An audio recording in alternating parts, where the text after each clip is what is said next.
Deborah here.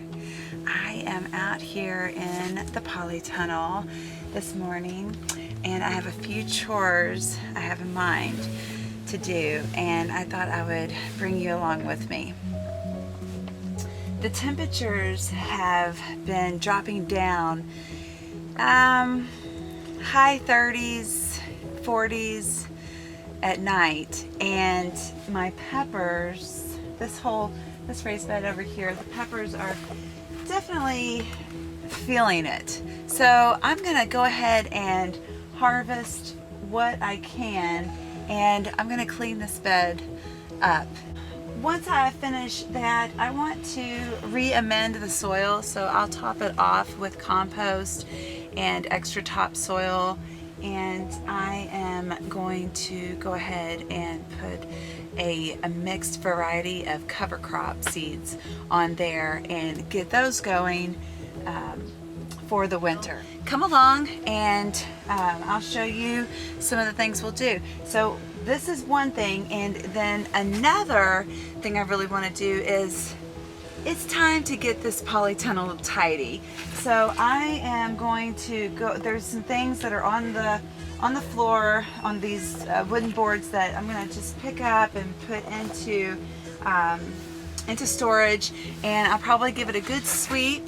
And also this plastic, we have been in a huge drought. We have not had any rain, so there's a layer of dust on this plastic, and throughout these next coming months we want as much sun to be able to get in as possible. So I am going to, hopefully I can find a mop, but I'm going to take my hose and I'm going to spray the outside of the plastic down and mop it so that it will get nice and clean, and we'll be able to, the UV rays will be able to come through the plastic.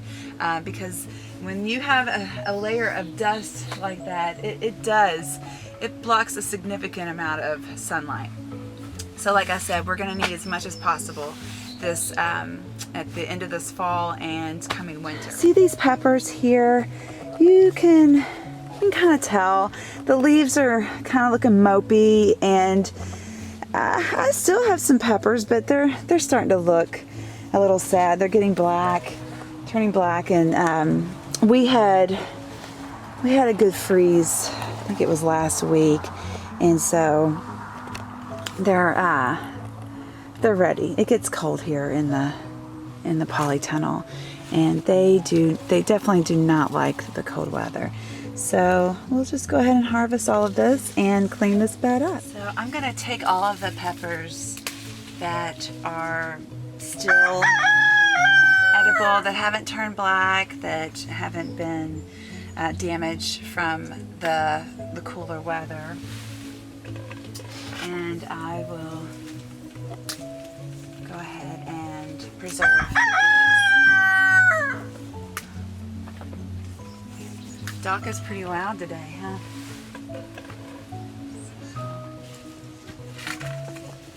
I use tobacco sticks and this twine, and this twine is okay to put in your compost, so you can just compost that. And we have a lot of tobacco sticks, so I use, this is kind of my primary use for oops, it broke, but for staking the peppers, holding them up. So let's go ahead and get this first one out. I have a hori-hori knife. I take this down to where the stem meets the root in the soil, and I just cut. Go ahead and cut. Shake all that soil off. And so I leave most of the roots down into that soil so that they can go ahead and decompose, and then that can replenish the soil as well.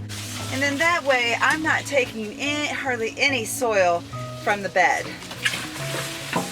This is nice, the hori-hori knife. It has a nice jagged edge, so So if I kind of need to cut anything, it's so great. I'm almost finished clearing out all of the peppers. I mulched this bed with wood chips, and so I'm going to rake the top layer of the wood chips, and I'm going to go ahead and put those in the compost.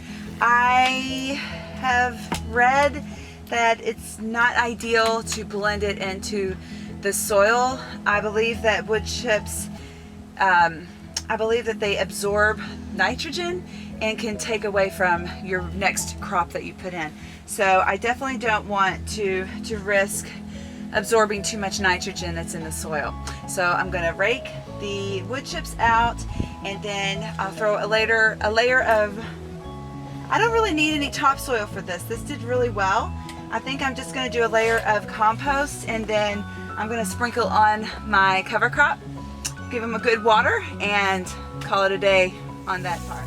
I'm just lightly raking. I don't have a lot of wood chips, but just kind of lightly raking that top layer here.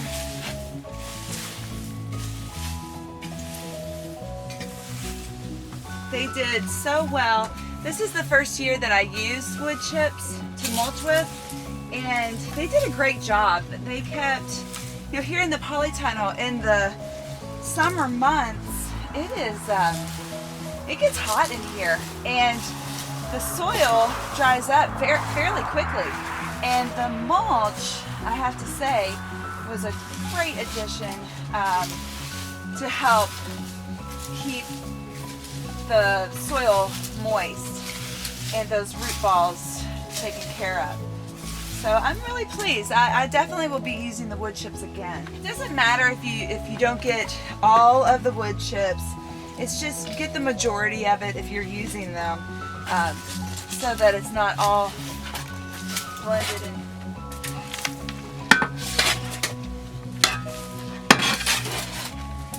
About 2 to 3 inches of compost on this bed, and I'm going to rake this through really nice. Blend it up really good before I sow my cover crop seeds.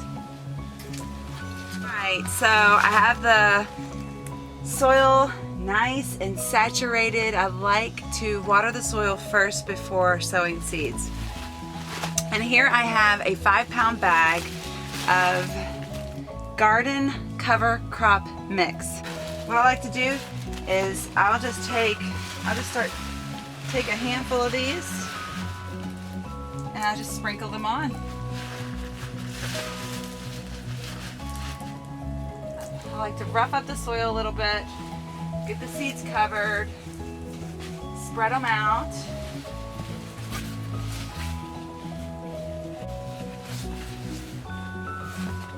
Any clumps that I see, I just break them apart.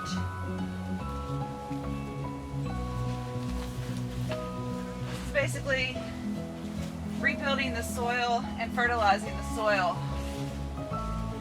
replenishing any of the nutrients that have been depleted from the peppers. Yeah, so super simple. I'm gonna give these a water. And so now I have one bed specifically for the cover crop to overwinter, and then I have 3 beds that I have winter crops in, and those will overwinter as well. And so now on to getting this watered, and then I'm gonna clear out this walk space and give it a good sweep, and then come in with the hose and just hose everything down and get everything tidy. Oh, so the space is feeling so much better. I love it when it's nice and tidy. The summer can get pretty crazy.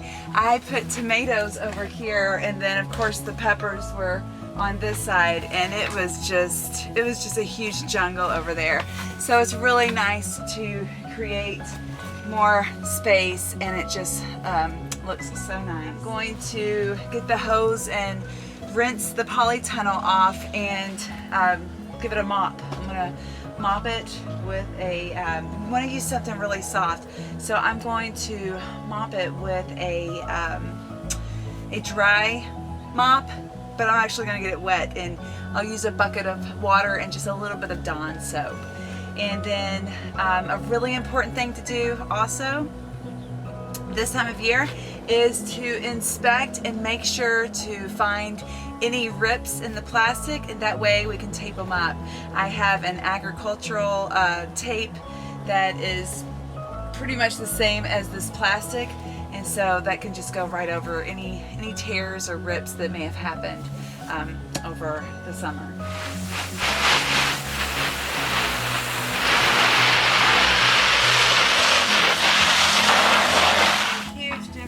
And haven't even mopped yet.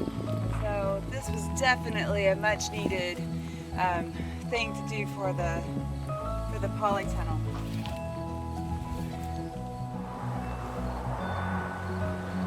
This dry mop is very soft, and so it's ideal to use on this plastic because plastic can rip very easily.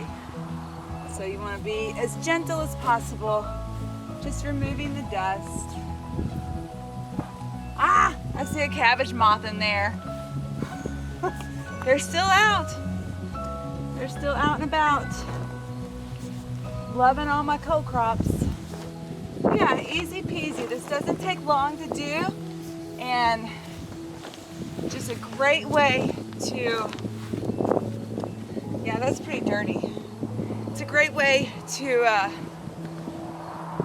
like I said, to ensure that that light, you know, from the sun can go through and get to the vegetables. And it's just something I do once a year, and this is the time, every October. This is the October chore. The polytunnel has been sprayed off, it's been mopped. And it feels so much better in here. It feels really good. I sprayed along the inside as well because it was pretty dusty in here, and I was able to spray off the walking path, and just really nice to get everything kind of cleaned up. The peppers were definitely ready, and it was really nice to get such a nice good harvest from them. So I'm happy with getting that taken care of and sowing my cover crop in this bed. And now all I need to do is to wait for the plastic to dry and go around and see if there's any patches or any slits in the plastic that I need to patch up. So we'll be doing that tomorrow. I'm sure the plastic will be dry by then. And I am going to cut some lettuce and check on these beets, so I think I'm going to make a big salad for dinner tonight. But thank you so much for coming along, and if you like this video and want to see more like this, then go ahead and subscribe, give me a thumbs up, and I'll be seeing you real soon. Thank you so much. Bye-bye.